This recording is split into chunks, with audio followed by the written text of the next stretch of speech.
And therefore we are calling upon the government, we are calling upon the institutions so that we can unite together. And we are saying hatutakimia as long as sexual and gender-based violence will be continuing. Tunasema kama kanisa hatutakimia kamwe, bali tutainua vinywa zetu na tuseme we are no longer going to, or we are saying that we shall no longer allow this one to happen as church. If utakimia, it will be very lively kwa maisha yako.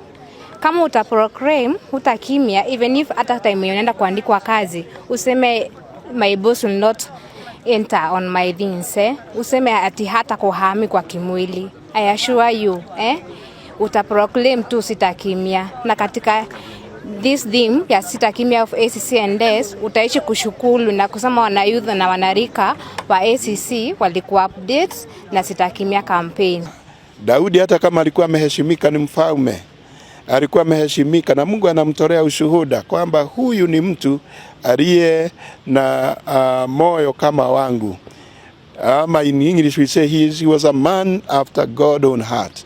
Lakini alianguka kwa mtego, alianguka kwa hii dhambi, alianguka na katenda mambo ambayo ilienda kinyume na mapenzi ya Mungu. Familia ya Daudi baadaye ilipata shida, na kwa hivyo tunaambia watu tujiepushane na mambo haya ambayo huleta aibu katika taifa, huleta aibu katika nchi, huleta aibu hata kanisani. Katika nchi yetu sheria tunazo, na sheria ambazo tuko nazo zikitumika vilivyo vinaweza kuadhibu wale ambao wanaohusika katika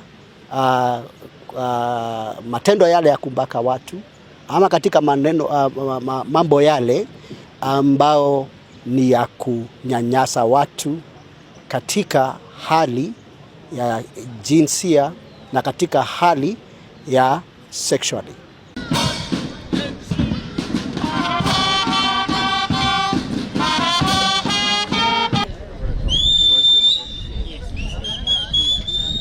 Thirikari kana atongoria thirikari guthiaga thini wa makanitha maria